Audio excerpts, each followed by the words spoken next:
এই বয়সেও বুড়ির এত তেজ, নাতি নাতনি বৌমা ছেলে সবাই ভয়ে জড়ো। আর হবে নাই বা কেন? এই বয়সেও যদি বুড়ি ছেলেদেরকে মেয়েদেরকে বৌমাদেরকে ঠিকমতো খেতে না দেয়, শাসন করে, তাহলে তো তাকে তো সবাই ভয় করবে। এই জন্যেই বোধহয় এই ঠাম্মির খাস লোক হওয়ার জন্য সবাই উদ্গ্রীব হয়ে থাকে, কারণ ঠাম্মিকে হাতে রাখতে পারলেই সব কিছুর কেল্লা ফতে। আর এই কাজটাই করে দেখাবে ফুদা।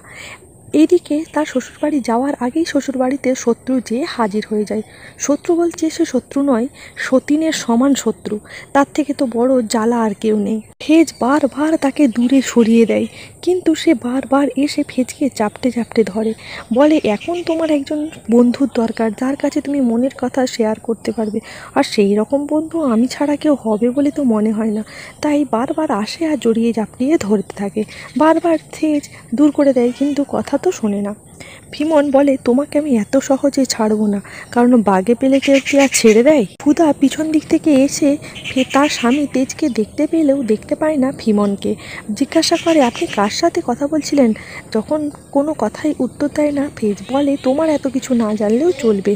সেখান থেকে চলে আসে দুজনেই। এইদিকে বাড়িতে গণপতির কাছে প্রণাম করে ঠাম্মি। সেই রাতটা কেটে যাবার পরের দিনে বধূবরণ বউ আসবে, তাই গণপতিকে বলে আমার নতুন নাত বউ আসবে, তার যেন কোনো যত্নে ত্রুটি না হয়। গণপতির ইচ্ছাতেই সব হয়েছে, তাই সে সব ভালো করবে। এইদিকে ঘরেতে যখন সবাইকে আদেশ করতে থাকে, পিছন দিক থেকেই চলে আসে ছোট বৌমা, এসেই ভুলটা করে। হ্যাঁ মা, আমার সব রেডি হয়ে গেছে, দেখুন তো একবার। এইদিকে ছোট বৌমাকে দেখেই চক্ষু চড়ক গাছ হয়ে যায় ফাননবালা দেবীর। বলে বাপের বাড়ি থেকে এতদিনে ফেরার সময় হলো?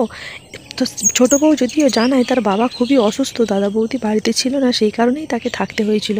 ফাননবালা দেবী কে শোনে কার কথা? তিনি বলেন বাপের বাড়ির প্রতি এত যখন দরদ, তখন বাপের বাড়িতেই তো থাকতে পারতে। কেউ কোনো উত্তর দেয় না। তার বড় যা এসে বলে না না মা, কালকেই এসেছে। আবার এদিকে বড় বৌমাকেও ধমকাতে থাকে, তোমাকে কে ওর হলে সালিশি করতে বলেছি কি আমি কথা বলছি তো। তারপরেই আবার ছোট বৌমাকে বলে যখন এতই বাপের বাড়ির প্রতি দরদ, তখন দেখি তোমার বাপের বাড়ির লোক তোমার জন্য কি করে। তুমি বাপের বাড়িতে থাকার দরুন তোমার শাস্তি হলো 1 মাস তুমি শ্বশুর বাড়িতে ভাত পাবে না। বাপের বাড়ির লোকেরাই তোমাকে এসে খাইয়ে যাবে 1 মাস, নইলে তুমি খেতে পাবে না। শাশুড়ির এরকম কথা শুনে দু বউ তো চক্ষু চড়ক গাছ। কী করবে তারা? শাশুড়ির মুখের উপর কথাও বলতে পারে না, সেই ফেলবারও নয় গিলবারও নয়। এই শাশুড়িকে ওই জন্যই সব বউয়েরা এত ভয় পায়, তেল দিয়ে চলে। পরের দিনে কোণে বিদায়ের সময় হয়ে আসে। এইদিকে ফেজ আর ফোদা ওপর থেকে নেমে সবাইকে প্রণাম করে আশীর্বাদই শুরু হয়। আশীর্বাদই তো সবাই সবার মতো করে কাঁদে। জেঠু বলে সে জামাইকে ভালো রেখো। মাও বলে জামাইকে যে মেয়েকে আমার দেখো, মেয়েটা অনেক দুঃখী, কি আমার মেয়েটা সারা জীবন দুঃখ পেয়েছে, তুমি যদি একটু সুখ দাও তাহলে মেয়েটা সুখ পায়। এই কথা বলার পরেই জামাই হাত সরিয়ে নেয় মেয়ের কাছ থেকে।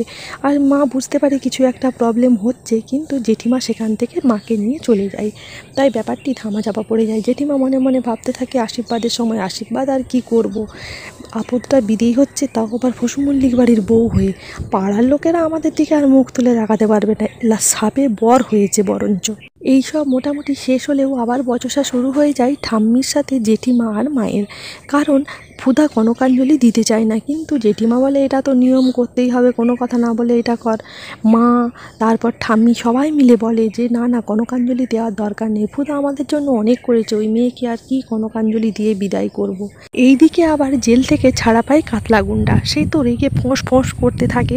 ফুদার বিয়ে হয়ে গেল, প্রথমবারের বিয়েটা আমার অজান্তেই হয়েছিল, কিন্তু দ্বিতীয়বারে তার চোখের সামনে থেকে ওই ফসুমল্লিক বাড়ির ছেলেটা তার মেয়েটাকে নিয়ে চলে যাবে, এটা সে কী করে দেখবে?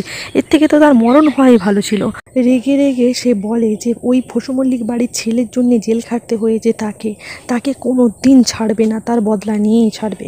আর ফুদাকে তো ছাড়বেই না, ফুদা তার হাত থেকে ফসকে পালিয়ে যাবে, সে হতে দেবে না। পিছনে লেগে যায় সেও। দেখা যাক পরবর্তীতে কী হয়।